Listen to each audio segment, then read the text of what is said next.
That's fine. Good morning, good afternoon, good night. Whenever you're watching this video, I'm Austin. This is Following Jesus, episode 27.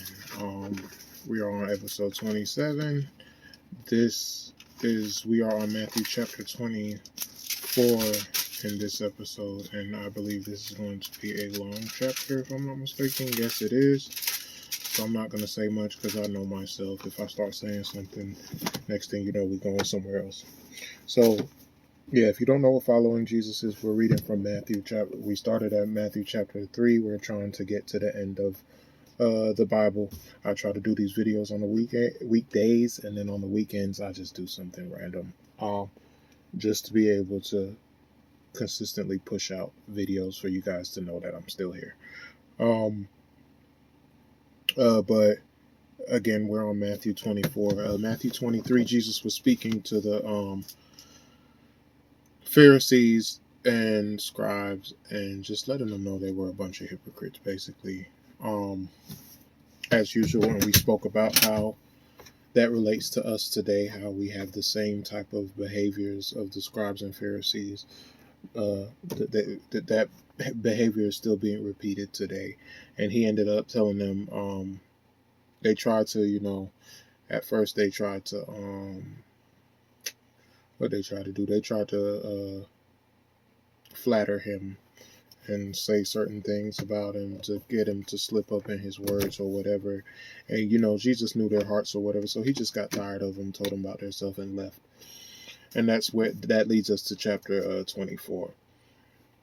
In verse 1, and Jesus went out and departed from the temple, and his disciples,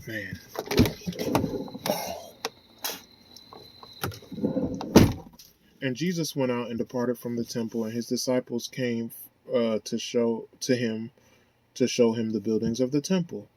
And Jesus said unto them, See ye not all these things? Verily I say unto you, there shall not be left here one stone upon another that shall not be thrown down. And as he sat upon the Mount of Olives, the disciples came unto him privately, saying, Tell us, when shall these things be, and what shall be the sign of thy coming, and of the end of the world? And Jesus answered and said unto them, Take heed that no man deceive you.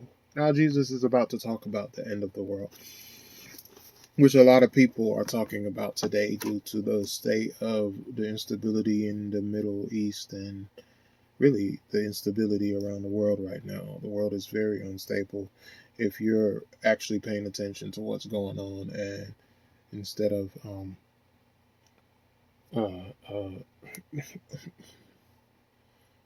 what do you say, having a blind eye to it or something like that. If you're paying attention to what's going on in the world right now, then you know that the world is in a very unstable place. Not just our country, but the world. But anyways, Jesus answered and said unto them, Take heed that no man deceive you, for many shall come in my name, saying, I am Christ, and shall deceive many. I think this is taken out of context today, where people, talk about, people don't say this exact thing that Jesus said when he says that I am Christ. People will say, oh, there's many today saying, that they represent Christ, or that they're prophets, or that they're whatever. I think Jesus means exactly what he said. I think there's going to come a time when there are going to be there's going to be people coming and saying, I am Christ. One thing I spoke with a Muslim person about, we spoke about our religions or whatever, and he spoke to me and he kept telling me Jesus is a prophet. How is Jesus God's son? I spoke to him. I said, look, you can say what you want. Jesus is God's son. You can call him a prophet, and I do give it to y'all. Y'all do respect Jesus more than Christians do, because that's one of the arguments that he was making with me. We respect Jesus more as a prophet than Christians do as they would say, the Son of God. And I said, I actually give that to you. I agree. But that's not going to change the fact that he's not a prophet and that he's God's son. And that I said what I think, and this is just my opinion. The Jews didn't believe in him. They're waiting for their Christ. The Muslims, according to my knowledge of Muslim religion, They're also waiting for Jesus, but they're waiting for him to come back as a prophet uh to end the world or whatever that they said. I don't know. If you're a Muslim, you'll know better than me, but to my knowledge, they're also waiting for Jesus actually, but to come back as a prophet. They say he never died. Um, he never died and rose and all that stuff. They don't believe all that, but to my knowledge, again, that's just from what I hear from street talk. I never looked this stuff up. Uh, and Christians believe that Jesus Christ is coming back, to end the world. And I believe that everybody's religion has it kind of right. But I believe that the Jews have it the most wrong, because I think the second coming, the coming of the one who they may perceive as Christ coming, will actually be the Antichrist. That's what I just personally believe. I believe that the one that they see as the actual Christ is actually going to be the Antichrist. And I do believe he's going to do signs, and I do believe he's going to do wonders, and I do believe he's going to deceive many. But that's what Jesus is saying here, that many is going to come and say, I am Christ, and shall deceive many. So these different religions, I believe religions will be unified in believing that this man is Christ. That's not what is written here. He just says that many shall be come in my name, saying I am Christ, and shall deceive many. But I'm entitled to my opinion. I believe that it's going to unify a lot of religions, and a lot of people's going to look to this man doing all these miracles. Verse 6, and ye shall hear of wars and rumors of wars. See that ye be not troubled. We're hearing that now. But not only are we hearing that now, but people have a tendency, it's like when it comes to the end of the world, it's like the boy who cried wolf. You had World War I, which was a major war, and people who was living in that time would have thought, this is the end of the world. You had World War II. People in that time would have thought, hey, maybe this is the end of the world. You have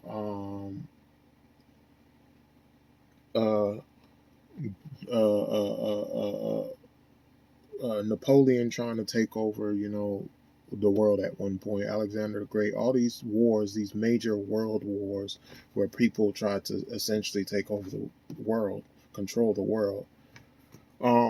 And at that time, people will say, I think Christ is coming because this and this. And I don't want to be one of those guys again, because history tends to repeat itself. So I could say that today, and we may very well have a bad war. But then, if we survive it, years later, somebody else comes and sees it and say, hey, they thought it was the end of the world day. But that's where the rumors comes in. It says, and ye shall hear of wars and rumors of wars. But then he said, see that ye be not troubled. For all these things must come to pass, but the end is not yet. But so people overlook that. They say, oh, because all these wars is going on, the end is coming. No, he said this stuff is going to come to pass. So it's coming to pass, but don't think it's the end yet. So people think, the world is going to end, with wars and stuff like that. But he didn't say that. He said, don't think the end has come yet. Keep reading. For nation shall rise against nation, and kingdom against kingdom, and there shall be famines and pestilences and earthquakes in divers places. We know this is going on, but he didn't call this the end of the world. What did he call it? Verse 8, all these are the beginning of sorrows. These are the beginning of sorrows. Again, we're in the U.S., where I can't stress it enough. We are some spoiled people. And because we are so spoiled, we have spoiled problems that we will call sorrows. Like people will talk sometimes, and like I said, I think it's out of ignorance, and out of being spoiled. You talk to some people sometimes, they'll be like, yeah, the Bible says it's going to be the beginning of sorrows, man. I can't find no toilet tissue. There's no toilet tissue in Walmart. Or, it's the beginning of sorrows, man. I can't even afford Wi-Fi internet, man. I can't even afford lights, I can't even afford to pay my light bill, or just the most spoiled problems you ever heard. Meanwhile, in other countries, there's people being separated from their families. There's people being bombed, and in Gaza right now, there's people just dying, just getting killed. Don't know who their family is, hiding in under tunnels. Kids are having to pick up bodies like it's normal, and seeing us, like I said in my last video, I seen a lady pass in the church the other day, and I couldn't take that. I was messed up with just that. But I would be a fool to say, oh, how sorrowful. Oh, this is just the beginning of sorrows because I seen one person pass. Because my dad passed, or because my brother passed. Oh, it's the beginning of sorrow. You're spoiled. You're not even used to sorrows. So settle down. Just because you can't afford your car note this month does not mean it's the beginning of sorrows. It just means you're spoiled. But the beginning of sorrows he's referring to is famines, real famines, earthquakes in diverse places, um, um, you know, not being able to. Well, let's keep reading. What we already spoke the sorrows he already described. Not these sorrows that we come up with. I can't put gas in my car this week. Walk, that type of crap. But verse 9, then shall they deliver you up to be afflicted, and shall kill you, and ye shall be hated of all nations for my name's sake. It says these are the beginning of sorrows.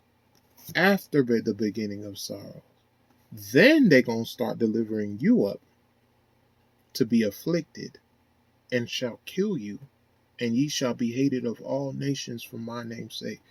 And this is why I said we have to, and this is why I keep stressing how spoiled we are, because the problems that we have in churches now, like we call ourselves Christians. I call,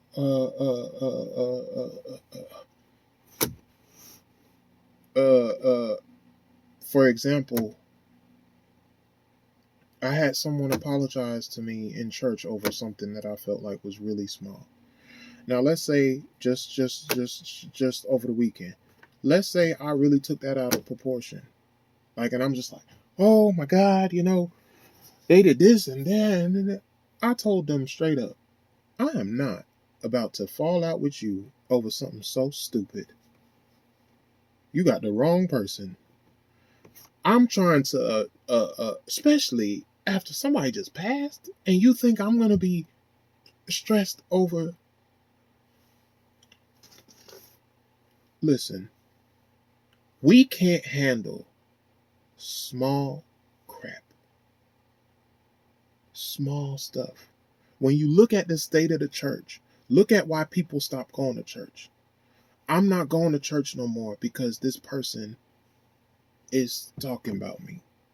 I'm not going to church no more. I'm not dealing with the Lord no more. Let's look at me. Let's give everybody the benefit of the doubt and look at me. Let's make me the bad guy.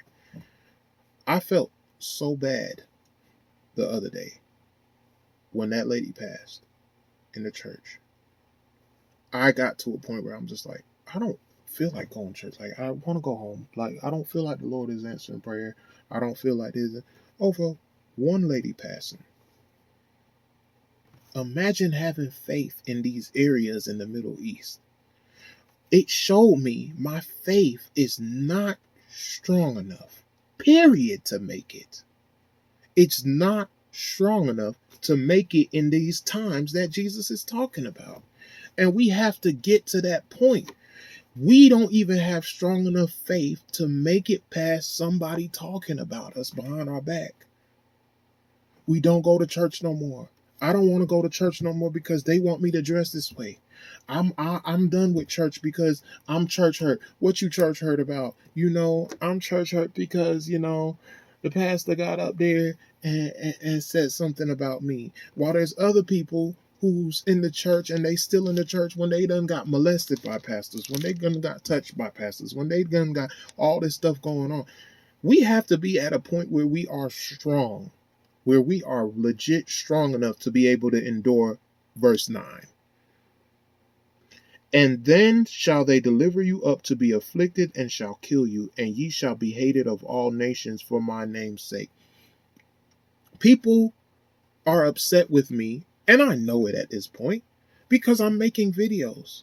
Now, if I have been bothered at a point, but I think the Lord is really working on me, because at this point I'm like, I don't care who it is. I don't care who it is. I can't care who it is. People are going to hate you for doing things concerning the Lord, period. That's what he said is going to happen. So as it is written, so it's going to be done. So you have to get to a point where, you have to just basically mature in the faith to get to a point where you will truly die for this thing, where your faith will, where you will truly have faith enough to even lose your life for this thing, to even lose your life for it, and like I said, we can't say we'll lose our life for it. Hold on, this thing is annoying.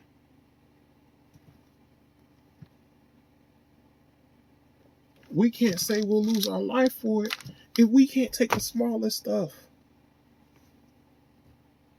If that's why I said, even when that lady passed and I looked at her and I'm like, I want to pray over this woman's body that the Lord will bring her back. But I'll be embarrassed if I pray and nothing happens. I'm like, I'll be embarrassed. I'm worried about myself. I'm worried about how I look.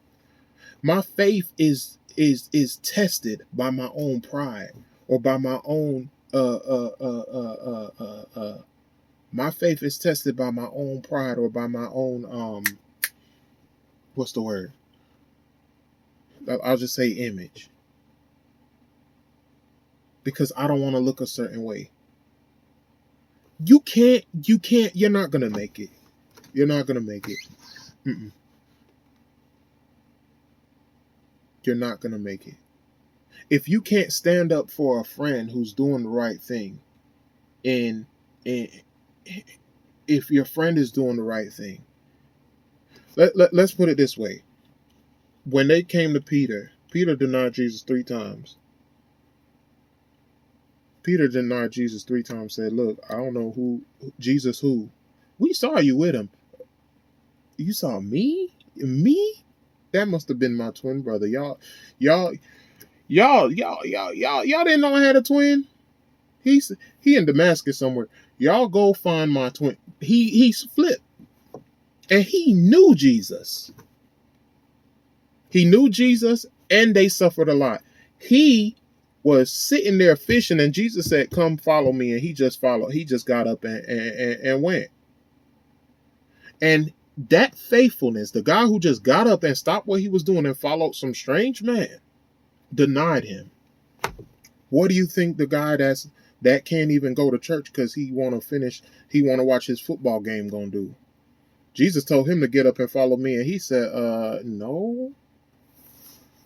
The Falcons playing, even though they ain't never gonna win nothing, but I'm still gonna sit here and watch them before I follow you. You think you gonna make it in the end? Verse 10. And then shall many be offended, and shall betray one another, and shall hate one another. People just gonna be offended. You can't tell people nothing. Somebody probably mad right now. It's like you're walking on eggshells with everybody. You're walking on eggshells with the world. Hey man, you can't do that. Oh, that's what's wrong with you Christians. Y'all always tell people what they can and can't do. And y'all this and y'all that and y'all blah, blah, blah, blah, blah, blah, blah, blah. Everybody's offended. You can't say nothing. You cannot say nothing. And shall betray one another, and shall hate one another. People betray each other. Again, we're in a spoiled country where a person will turn on you for a dime. They will betray you for a dime. They will betray you for a position. They will betray you. Not like I said, we not talking about life. Like, we're not talking about betraying you in order to live. We're talking about betraying you in order to get better off. Like, some people have money, some people have houses, some people are comfortable, but they will still betray you for a promotion. They will still betray you for things that they don't even need. Imagine what they would do to you if it's for their life. They will turn on you for a position at work that they don't even need. Imagine what they would do for their life. And meanwhile, instead of pastors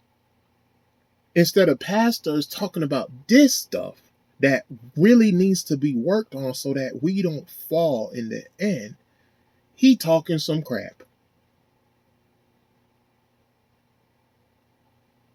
He talking some crap. And not only is he talking some crap, he want people that want to talk about good things and want to strengthen, the faith of the Lord's people. He want them to shut up. Are you really a pastor? Anybody that's gonna send that knows that they're going into war trains their military. What's wrong with you? Why are you not training your people to fight?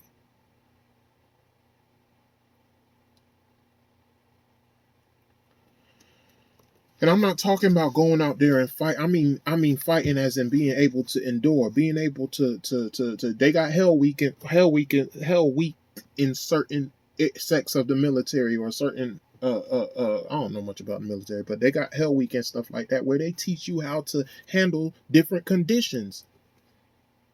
This is what needs to be taught, how to handle different conditions.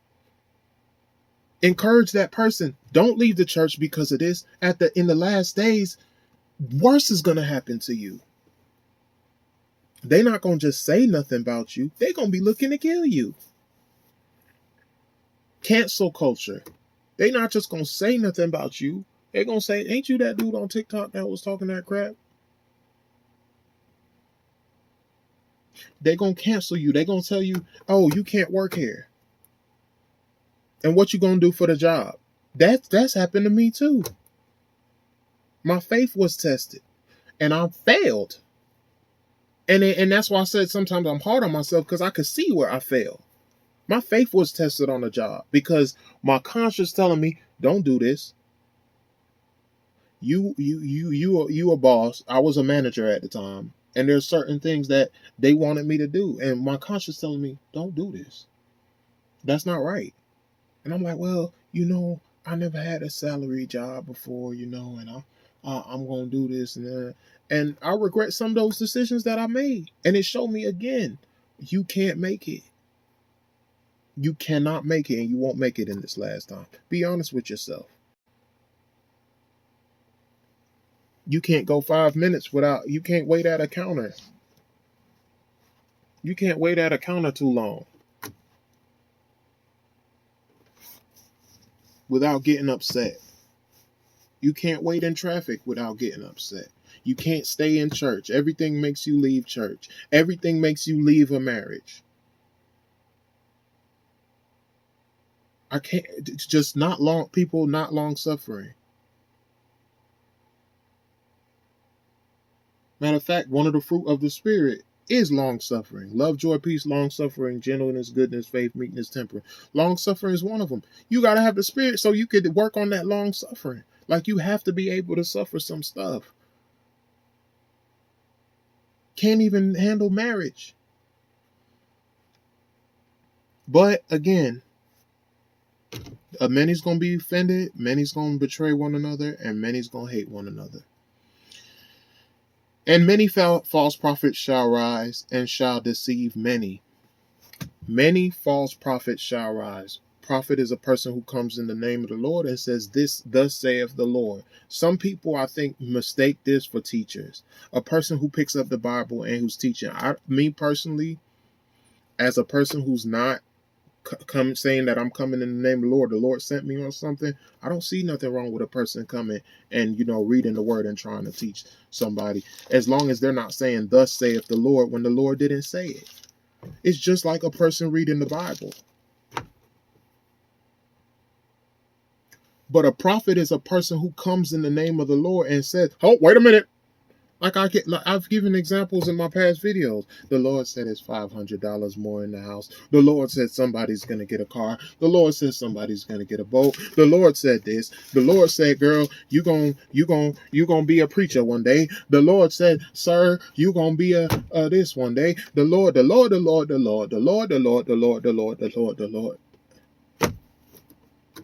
They don't even know Lord Voldemort. And they talking about Lord. They don't know no Lord. That's a false prophet. A person who's coming in the name of the Lord, saying the Lord said this and the Lord said that. Many shall, and they're going to deceive people.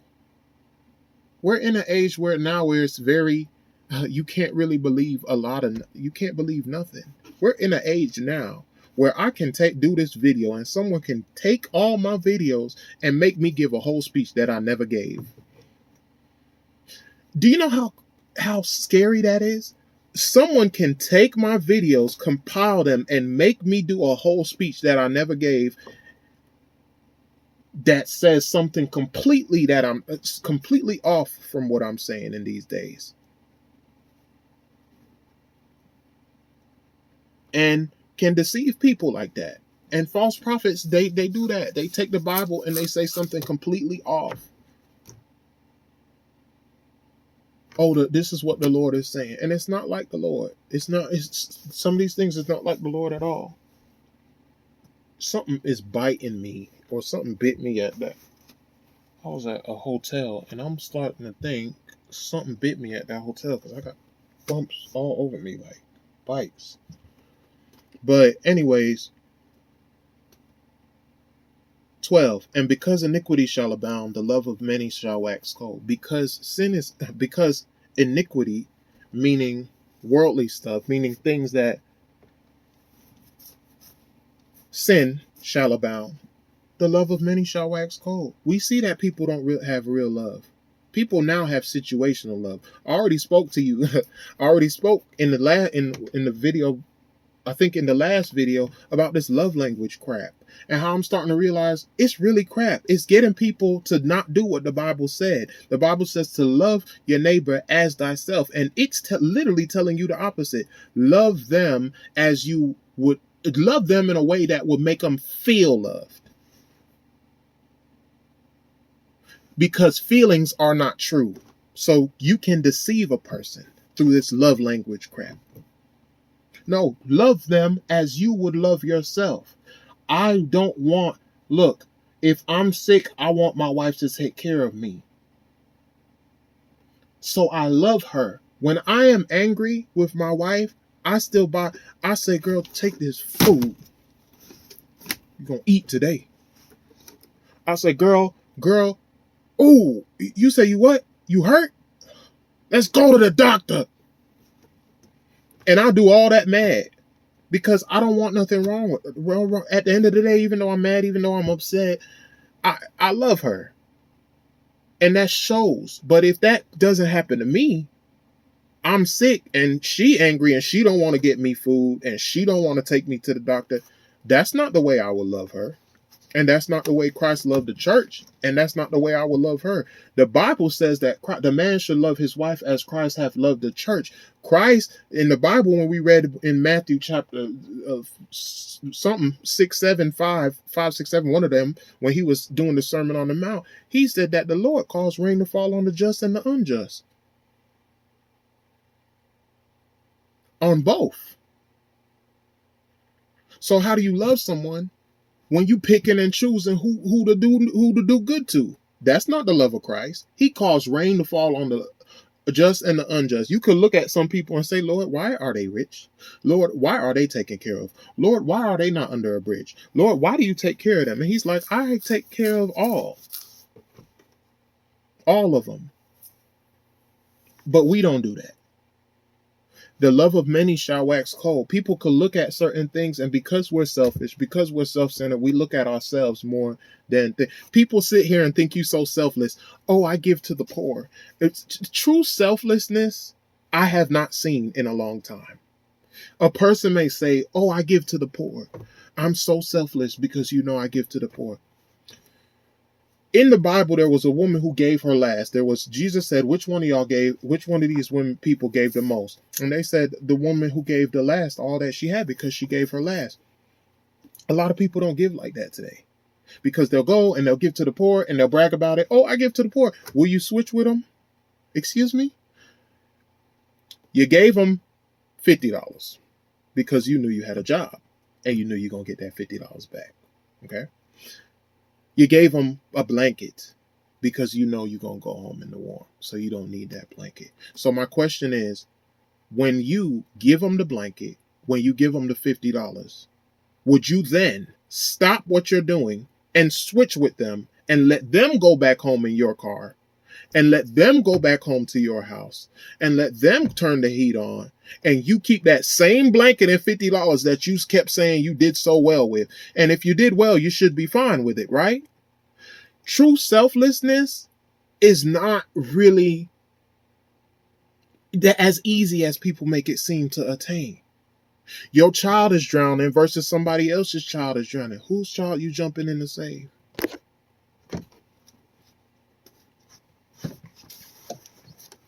Love, we have to get to a point where we have real love, not for just our own, but for God's people. For God's people.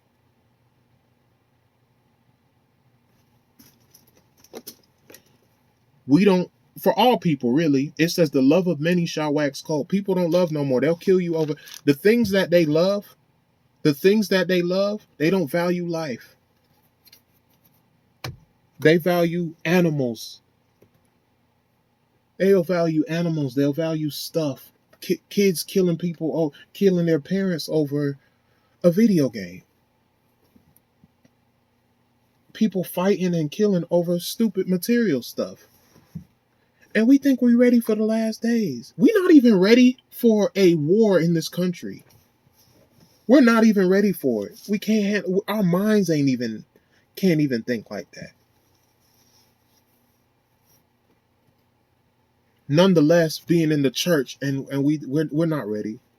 If you think you was ready, I talk to me for a good 10 minutes. I'll let you know you ain't ready.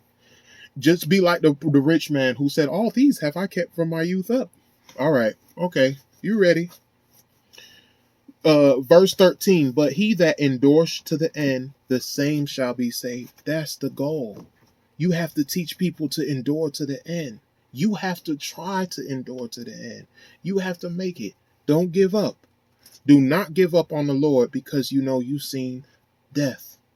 Do not give up on the Lord because things seem hard, because the fight's in your mind. Now, a lot of times we go through psychological things.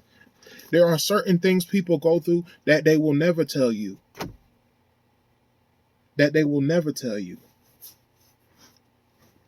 Me, I tend to be an open person because I'm trying to start, the people I like to be around. I like for us to be open because if we're supposed to be brothers and sisters, we should be able to be open and be honest with each other because at the end of the day, we humans.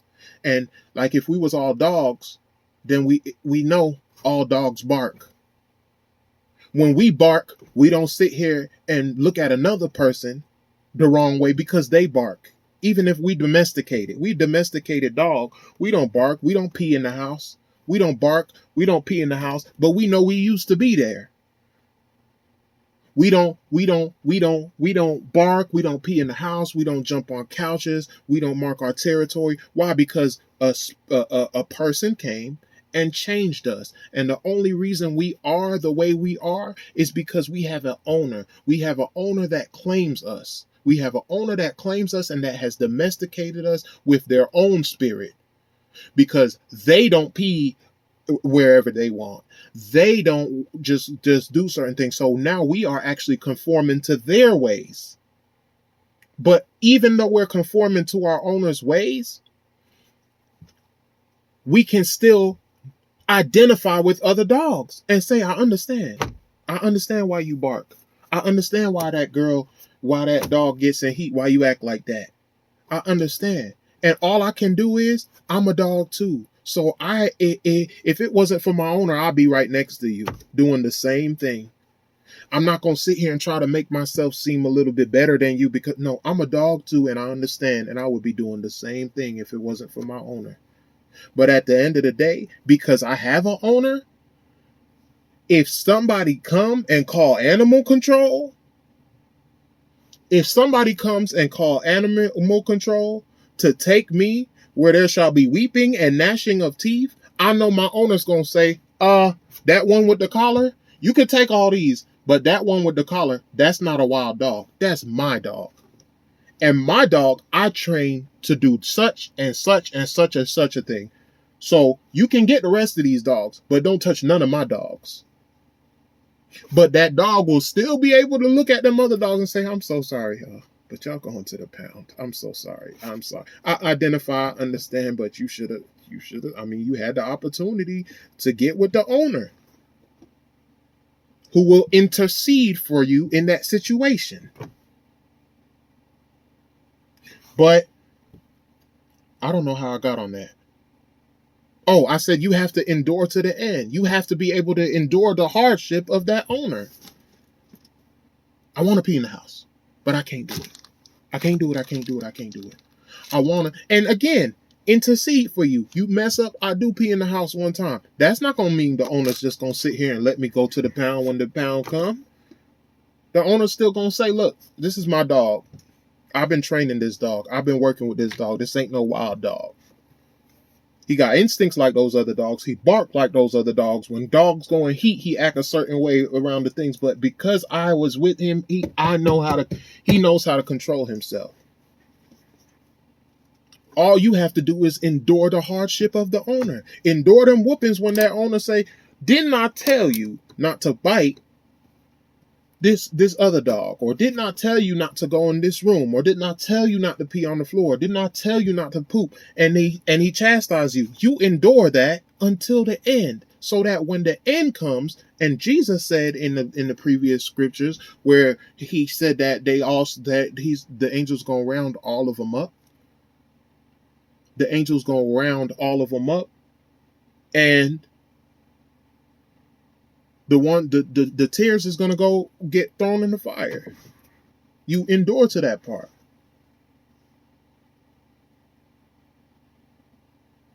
I don't like the way, the owner's son be messing with me and playing with. Like, I got little kids, and I got dogs. I got little kids and I got 2 dogs. Simba ain't about to bite my child. He already know what's about to happen to him if he bite my child. Period. He don't care. It don't matter. They play with his ears. They play with his tail. They play with. You ain't about to bite my child though. So sometimes we want to respond. We want to respond when certain people act a certain way around us. We want to bite them. But the Lord said, don't do it. Endure to the end. Endure the hardness. I've said this in plenty of my videos. It's going to get cold out here, but your job is to stay warm, which is not easy to do. It takes a lot of energy if you're familiar with, obviously I'm not familiar with it because I don't even know what it is. Chemistry or whatever. It's not chemistry. I forgot what it is. Some form of science. It takes a lot of energy to make heat. And it's going to take a lot of energy to be warm-hearted around all this cold stuff. And I know it's hard. I'm a truck driver. Do you know how much jerks I come across a day? You can't even say good morning, how you doing? All right. You want to say, all right, you bastard, but something constrain you not to. That's what you want to say. All right, well, forget you too. You don't want to say nothing to me, but you can't do that. You just gotta say, he didn't hear me. He didn't hear me. He didn't hear me say good morning to him. It's okay. It's okay. It's okay. You see the vein in my head, and I'm just joking. It's not easy to do. But we have to endure to the end. If we can't endure people not saying hey to us, if we can't endure people being rude to us, how are you going to endure people killing you? How are you going to endure being hated of all nations? Being hated of nations. Verse 14. And this gospel of the kingdom shall be preached in all the world for a witness unto all nations, and then shall the end come. People say, why do wars happen? Well, with wars comes religious shifts. Before, Native Americans was here, there was no Christianity here. War came, Christianity came.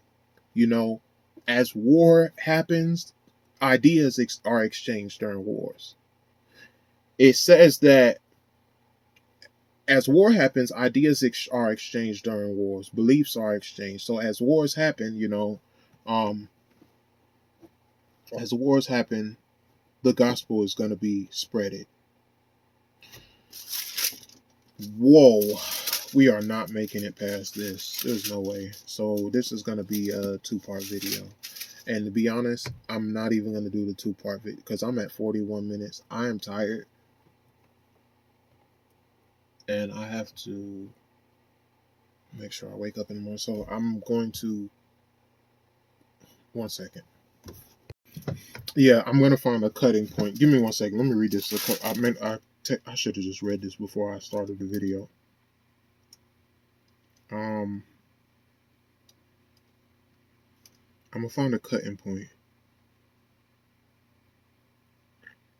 I think I might be able to just read this because some of this is not really, this doesn't require much interpretation or examples.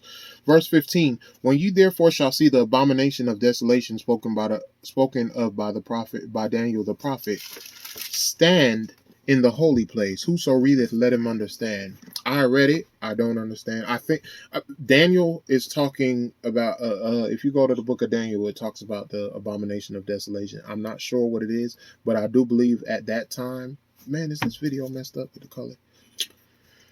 I do believe at that time, if you have the Spirit of Christ, it's going to reveal to you what the abomination of desolation is. You'll see it. That's just my personal belief. I don't know what it is right now. Even when I read Daniel, I still didn't understand it.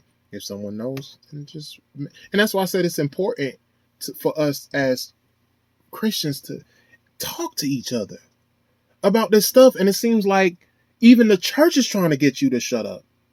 The church don't want you to ask questions. The church don't want you to talk among each other. The church wants you to just shut up. But that's why people not getting anywhere. We're supposed to be able to discuss the Bible with each other. We're supposed to be able to discuss this stuff with each other till we prophesy in part. We do all this stuff that which is done in part shall be done away, and we all come to the knowledge of Christ. We're all given a part. We're not all given the same thing. But my point is, if we all discussed it, had these discussions and spoke about these things, maybe we would come to a better understanding. But as of now, I don't know what that. As of now, I don't know what that is. Who is on my truck? Okay, maybe that was me, hopefully. 16. Then let them which be in Judea flee into the mountains. Let him which is on the housetop not come down to take anything out of his house. Where I was at, something happened. Something happened to me, and I don't know if this is what the Lord is talking about, but something happened where we had to leave the house immediately. You have to be so detached from materialistic thing that you could leave just like that. We are so attached to materialistic things. Like, look at these people who will sit here and see a hurricane come and be like, no, I've been in this house for 30 years. You value that thing more than your life. And we do that. We value materialistic things, not only more than other people's lives, but our own lives. We'll kill somebody for a car.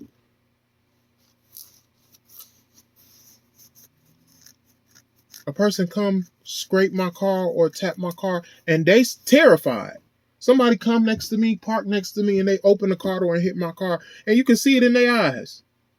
Oh my, I am so sorry, sir. I am so sorry. I'm like, man, can you just ain't nobody studying that. My car can still drive. You ain't mashed up my engine. Just, it's okay. It's okay. It's not that serious. People can't even leave their house at the last minute. Look, let me grab my sons, grab my wife, and grab enough thing, and we go. All this stuff could burn. It's going to burn. Like Jesus said, there's not one stone that's not going to be thrown down. Plus, I got insurance. So if it is, I got something to come back to if I have to. And if I can't come back to it, then we need to be at a mindset where we can get up and go. And not be like Lot's wife and look back and turn into salt. Now she's somewhere seasoning somebody's food. Because she can't turn around, because she can't help but turn around when the Lord told her not to. When the Lord told her not to. Let him which is on the housetop not come down to take anything out of his house. Neither let him which is in the field return back to take his clothes. When it's time to go, go. And I don't know when that time is. I feel like the Lord will let you know. And woe unto them that are with child, and to them that give suck in those days. But pray ye that your flight be not in the winter, neither on the Sabbath day. For then shall be great tribulation, such as was not since the beginning of the world to this time. No, nor shall ever be. I don't want to confuse anybody. There's different interpretations to this. I'm not going to say any of them. When it says verse 20, but pray ye that your flight be not in the winter, neither on the Sabbath day. Some people will say, they will quote this to mean, don't be angry at your partner before they go to sleep. And don't be, I don't know what it's talking about. And except those days, verse 22, and except those days should be shortened, there should be no flesh be saved. For the elect's sake, those days shall be shortened. Then if any man shall say unto you, lo, here is Christ, or there, believe it not. Verse 24, for there shall arise false Christs and false prophets, and shall show great signs and wonders, insomuch that if it were possible, they deceive the very elect. That's what I was talking about earlier. How much time do I have left? Behold, I have told you before. Wherefore, if they shall say unto you, behold, he is in the desert, go not forth. Behold, he is in the secret chambers, believe it not. People talking about, oh, Jesus is here, Jesus is there. Don't believe it. It doesn't matter what signs they show. It doesn't matter what signs they show.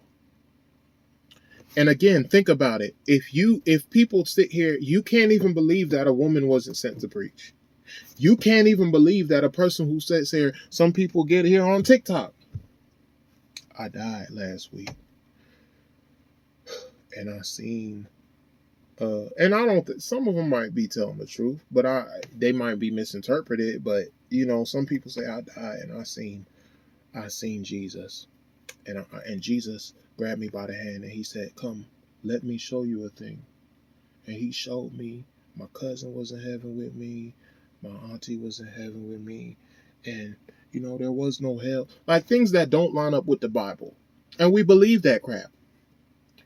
If you can sit here and believe that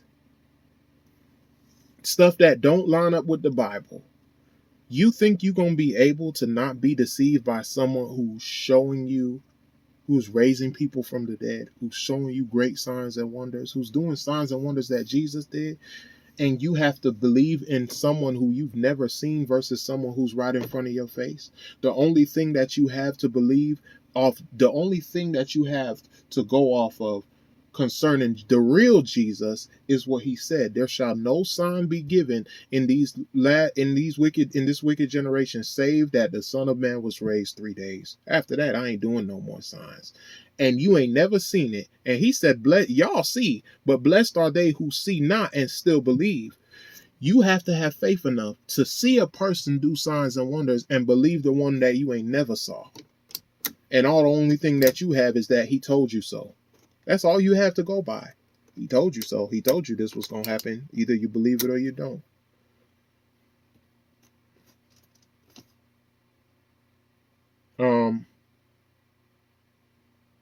we stopping at verse 25. I don't want this video to go over an hour, and I'm tired. I will start the next video I'll do tomorrow. But I hope everybody enjoys their day and their night whenever they are watching. Again, part 2 will be tomorrow. Matthew, let me say that before I think, so I can remind myself where we at. Because I normally watch these videos after I post them. Matthew 24, and we'll start at verse 24 again. Y'all have a good night.